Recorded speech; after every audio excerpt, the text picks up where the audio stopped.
Mendel ने जो research किया था तो उससे कुछ उन्होंने जब कुछ रिसर्च किया तो उन्होंने पाया कि ये एक लक्षण है तो वो दूसरे में ट्रांसफ़र कैसे होते हैं। अगर जो हम मान लें कि हम ऐसे हैं तो हमारे बच्चे होंगे, यानी जो हमारी अगली संतान होगी तो वो हमारी तरह ही होगी। तो ये ऐसा क्यों होता है? क्योंकि हमारे लक्षण हैं तो वो दूसरे में ट्रांसफ़र कैसे होते हैं, एक जगह से एक पीढ़ी से दूसरी पीढ़ी में कैसे जाते हैं। तो उन्होंने क्या कहा इस बारे में, क्योंकि कहा कि ये कोई कारक है, यानी कोई ऐसा पदार्थ है, कोई ऐसा कारक है, कोई ऐसा कारण है जो इन्हें एक पीढ़ी से दूसरे पीढ़ी में ट्रांसफ़र करता है, यानी एक पीढ़ी से दूसरे पीढ़ी तक लेकर जाता है। तो लेकिन वहां पर क्या कहा, वो होता है जीन, जीन होता है। तो उन्होंने कुछ ऐसा नहीं कहा कि ये जीन होते हैं, ऐसा नहीं कहा, उन्होंने सिर्फ कारक कहा कि कोई कारक तो है जो इन्हें एक जगह से दूसरी जगह तक लेकर जाता है, फैक्टर है यानी कारक। तो फिर उन्होंने क्या किया, अगर जो हम मान लें कि कोई भी ऐसा एक मेल और फीमेल है, मेल और फीमेल, तो यहाँ पर मान लीजिए कोई बहुत ज़्यादा लंबा है, उसके लिए कैपिटल टी ले लिया, टी फॉर टाल, और यहाँ पर कोई छोटा है तो उसके लिए स्मॉल टी। तो अब यहाँ से जब इनका, मैंने आपको बताया था कि जब ये अर्धसूत्री विभाजन होता है तब ये कोशिकाएं 4 हो जाती हैं।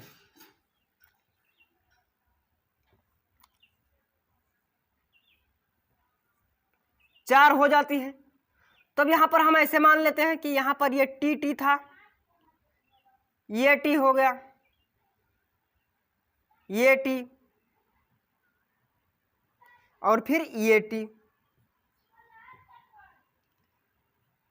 इस तरह से हो गई। और यहां पर भी वही हुआ सेम,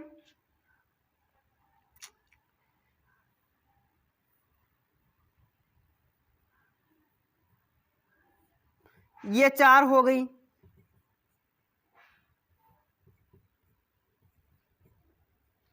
ये 4 हो गई। तो अब ये यहां पर मान लेते हैं लंबा, और ये बौना।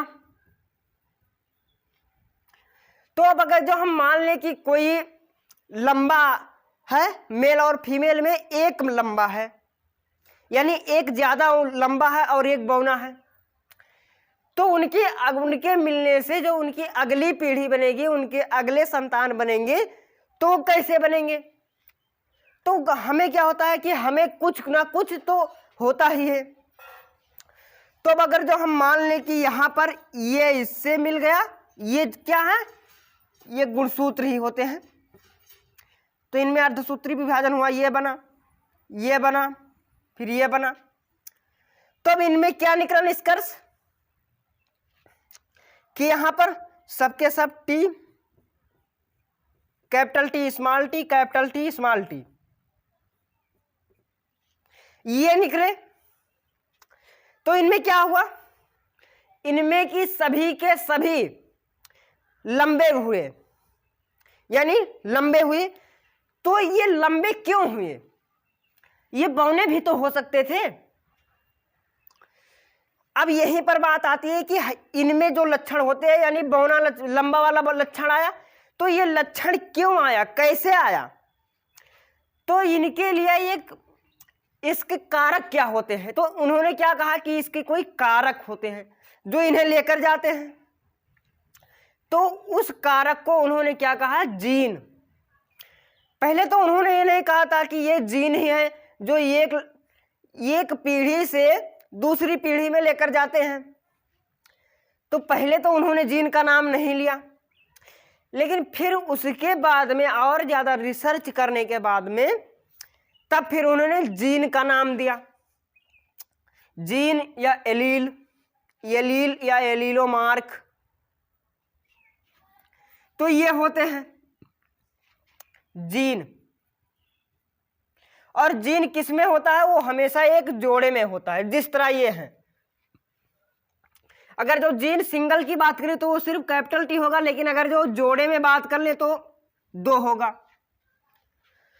तो इन्हें हम कहते हैं एलील, क्योंकि ये एक लक्षण के लिए ये प्रभावी होते हैं, अपने सिर्फ एक लक्षण के लिए ये कार्य करते हैं। अगर जो हम मान लें कि कोई भी लक्षण है, सिंपल सा आप अपने आप में कुछ एक लक्षण देखिए, तो उसमें भी एक जीन उसका कारण होगा, और जीन हमेशा जोड़े में होता है। आप कोई भी लक्षण ले लीजिए, लंबा, बौना, ठिगना, कैसा भी लक्षण हो, उससे कोई फर्क नहीं पड़ता, लेकिन उसके लिए जो जीन जिम्मेदार होगा, यानी एक लक्षण के लिए एक ही जीन जिम्मेदार होता है, लेकिन एक जीन एक जोड़े में होता है, सिंगल कभी नहीं होता है। इतना ध्यान कर रखिए। अब इतना समझ में आ गया ना जीन वाली बात, कि जीन और एलील होते क्या हैं। अब यहीं से बनकर आती है संकरण, क्रॉस, एक संकर क्रॉस और द्विसंकरण क्रॉस, मोनोहाइब्रिड क्रॉस यानी एक संकरण,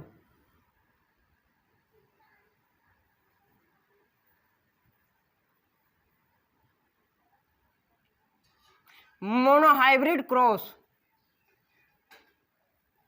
एक संकरण क्रॉस। तो इसमें क्या होता है कि जब एक बार किसी का निषेचन कराया जाता है, परागण जिसे हम कहते हैं, तो अगर जो वो पौधे हैं, मटर का पौधा है, तो उसमें तो परागण ही होगा, परागण के बाद में निषेचन होगा, यानी मेल और फीमेल को मिलाना। तो इसमें एक बार में विपरीत लक्षणों को, एक दूसरे के विपरीत लक्षण हो, तो उन्होंने एक बार में सिर्फ एक ही चीज पर रिसर्च किया, एक बार में सिर्फ एक ही चीज का अध्ययन किया। तो उन्होंने पहले क्या किया? पहले एक संकरण क्रॉस कराया। अब एक संकरण क्रॉस का मतलब होता है मोनोहाइब्रिड क्रॉस। तो इसमें जब एक बार में एक विपरीत लक्षण वालों को संकरण कराया गया, संकरण कराने का मतलब परागण कराया गया, लेकिन वो भी विपरीत लक्षण वाले।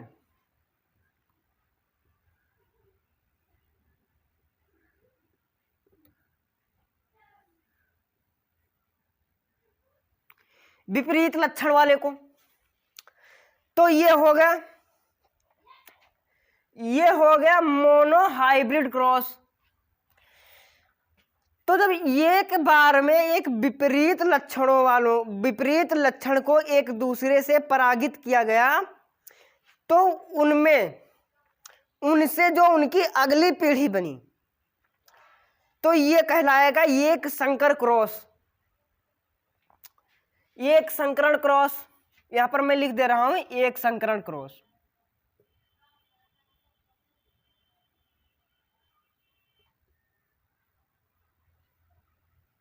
ये एक संकरण क्रॉस। अब यहीं पर डाई हाइब्रिड क्रॉस आता है, द्विसंकरण क्रॉस। इतना समझ में आ गया ना? द्विसंकरण क्रॉस,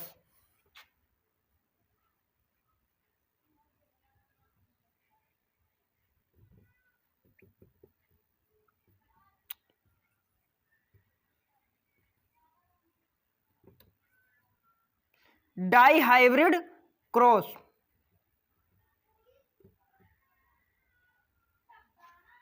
डाई हाइब्रिड क्रॉस। तो इस तरह के जो द्विसंकर क्रॉस है, द्विसंकरण क्रॉस, तो उसमें जो एक संकरण क्रॉस से जो प्राप्त होता है, उनका जो अगली पीढ़ी बनती है, तो फिर उन्हीं लक्षणों को फिर से स्वपरागित कराया जाता है, सेल्फ पॉलिनेशन कराया जाता है। तब फिर उनसे जो बनी अगली पीढ़ी को उन्हें कहा जाता है द्विसंकरण क्रॉस। अभी ये बात नहीं समझ में आई होगी। अब यहाँ पर मैं आपको एग्जाम्पल दे रहा हूँ, आप इतना पहले लिख लीजिए, उसके बाद में अभी आपको यहाँ पर एग्जाम्पल दे रहा हूँ द्विसंकरण क्रॉस का। अब यहाँ पर हम कोई भी लक्षण मान लेते हैं, अब सिर्फ वही मान लेते हैं लंबा और बौना का। कैपिटल टी लंबा और यहाँ पर स्मॉल टी बौना। तो अब इनके और इनके मिलने से यहां पर बनेगा टी और small T, capital T small T. तब फिर ये क्या हो गया, ये पूरा का पूरा हो गया एक संकरण क्रॉस।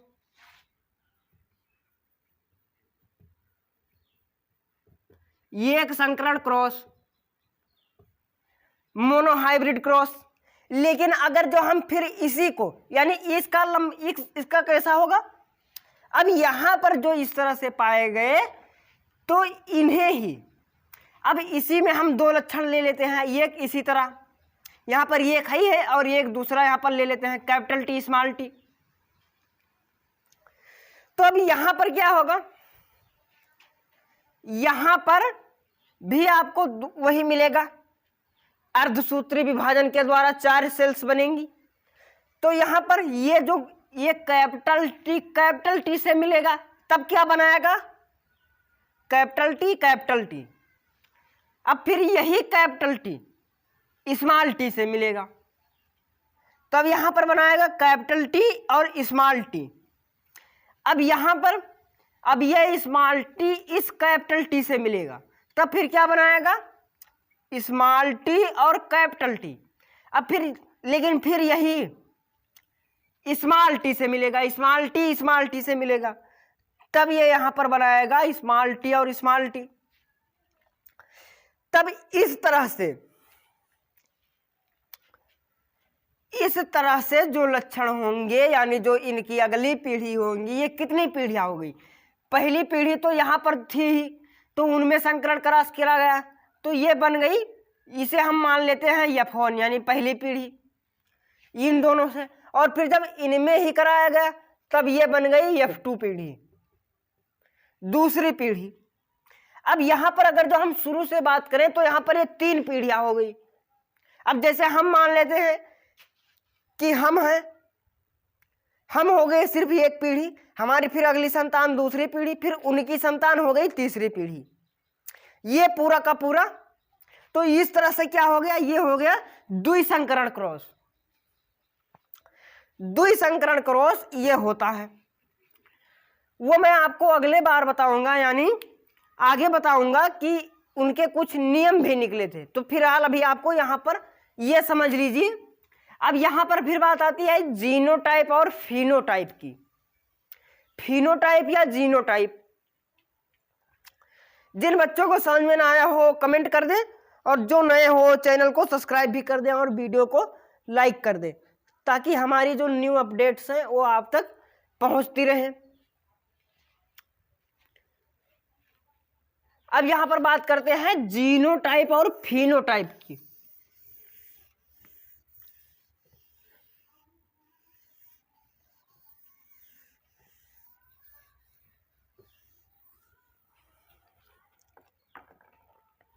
जीनोटाइप और फिनोटाइप की लिख ले बच्चे पहले।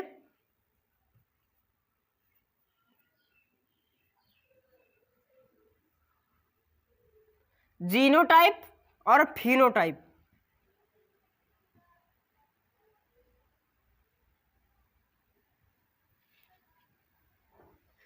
तो जीनोटाइप का मतलब होता है हमारे जीन, हमारे जो पूर्वजों से प्राप्त होता है।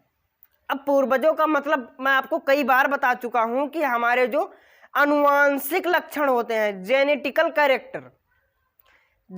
कैरेक्टर्स जो होते हैं, तो वो होते हैं जीनोटाइप। अगर जो हमारे पूर्वजों से प्राप्त होते हैं, कोई भी लक्षण है, कोई भी कैरेक्टर है, तो वो कहलाएगा जीनोटाइप। लेकिन वहीं पर अगर जो हमें कहीं वातावरण से मिलता है, हमारे बाह्य लक्षण, तो वो कहलाते हैं फिनोटाइप। अब बाह्य लक्षण का मतलब ये होता है कि अगर जो हमारे यहाँ पर वातावरण कैसा है, हमारे यहाँ का वातावरण इन्वायरमेंट बराबर है, ना तो ज़्यादा गर्मी है और ना ही ज़्यादा ठंडी है। लेकिन अगर जो हम कहीं और चले जाएं, अमेरिका चले जाएं या फिर कहीं और चले जाएं, दक्षिण अफ्रीका, तो वहाँ के लोग काले क्यों हो जाते हैं? अगर जो हम यहाँ से कहीं और चले जाएं, हमारे यहाँ पर हम इस तरह से हैं, सांवले हैं, तो हम कहीं और चले जाएं, अगर जो हम मान लें कि कोई ऐसे ठंड इलाके में चले जाए जहाँ पर काफ़ी ज़्यादा वहाँ का मौसम भी, इन्वायरमेंट भी कूल हो, तो हम क्या होगा, हम ज़्यादा भी गोरे हो जाएंगे ना। तो ये क्या है, ये हमें बाहर से प्राप्त हुए, हमें वातावरण से मिले।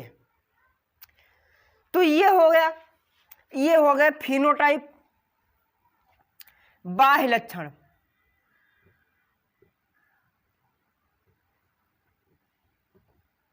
बाह्य लक्षण और ये होते हैं, ये हमारे पूर्वजों से मिलते हैं।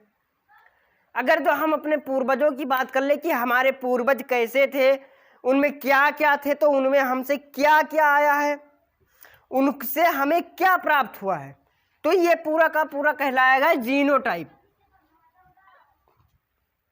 और मैं आपको कई बार बता चुका हूं, अभी बताया था कि जो जीन होते हैं वो एक जोड़े में होते हैं, वो हमेशा एक जोड़े में होते हैं। तो इसे क्या कहा जाता है, जीनोटाइप और फिनोटाइप। तो यहीं से मेंडल ने रिसर्च किया 7 साल। तो उन्हीं के रिसर्च के बाद में जो परिणाम निकला, तो उन्होंने अपने आप से एक कुछ नियम भी दिए थे, लॉ ऑफ मेंडल कहा जाता है। मेंडल के नियम, जिन बच्चों को समझ में ना आया हो वो कमेंट कर दे, और जो नए हो वो चैनल को सब्सक्राइब कर दे, ताकि हमारी न्यू अपडेट आप तक पहुंचती रहे। तो उन्होंने कुछ नियम भी दिए थे। तो उनका पहला नियम था, 3 नियम दिए थे उन्होंने। जो वो थे, तो उन्होंने कितने नियम दिए थे, 3 नियम दिए थे। 3 नियम मैं अभी आपको यहां पर बता रहा हूं।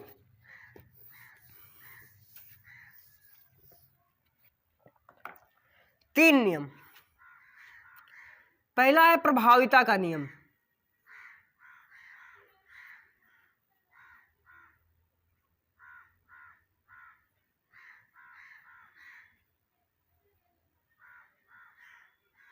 प्रभाविता का नियम। फिर बात आती है, दूसरा नियम है पृथक्करण का नियम।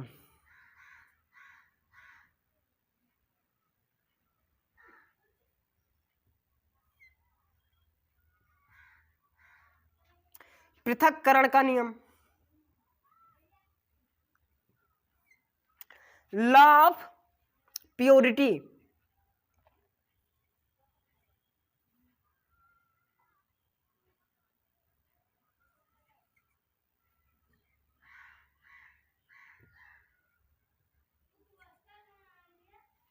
ये होता है लॉ ऑफ प्योरिटी। और तीसरा होता है, जिसे हम ये जो पृथक्करण का नियम है, इसका दूसरा भी नाम है युग्मक की शुद्धता का नियम। यहां पर मैं लिख देता हूं आर लगा के, लॉ ऑफ यानी युग्मक की शुद्धता का नियम।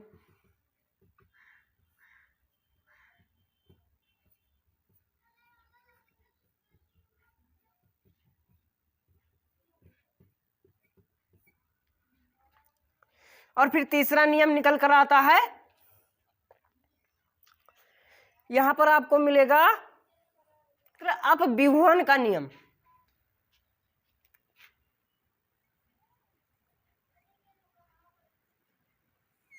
स्वतंत्र अपविभवन।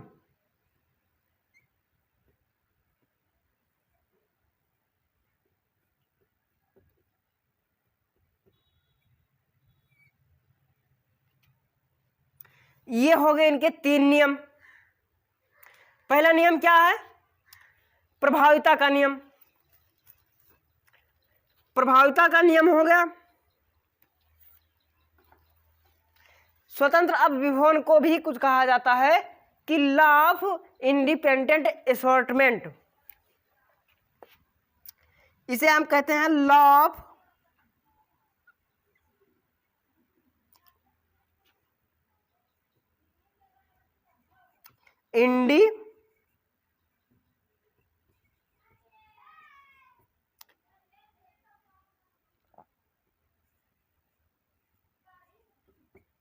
असॉर्टमेंट। ये हो गए। और जो प्रभाविता का नियम है, तो कितने नियम हो गए? पूरे के पूरे 3 नियम हो गए कि नहीं हो गए? ये हो गए 3 नियम। जिन बच्चों को समझ में ना आया हो कमेंट करें। ये हो गए 3 नियम। इसे कहा जाता है लॉ ऑफ डोमिनेंस। लॉ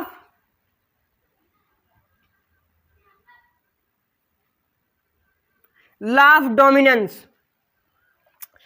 इसे हम कहते हैं Mendel's law, law of Mendel या मेंडल्स लॉ।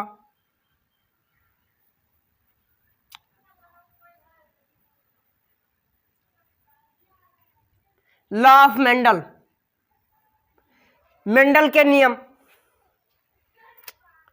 तो ये पूरे के पूरे नियम दिए थे।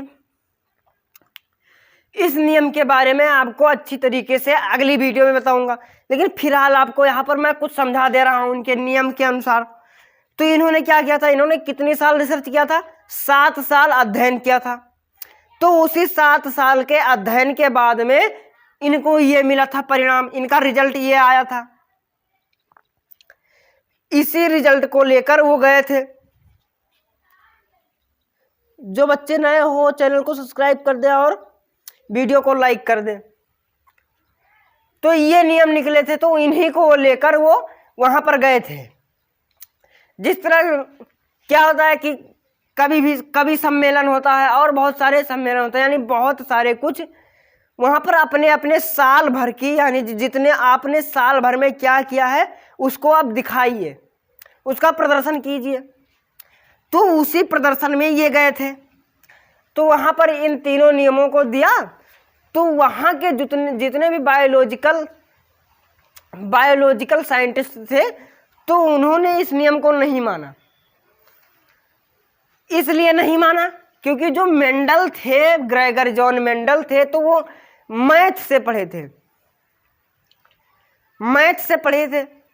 और वो जितने भी वैज्ञानिक थे, साइंटिस्ट थे, तो वो बायोलॉजी के थे, बायोलॉजिकल साइंटिस्ट थे। और मैथमेटिकल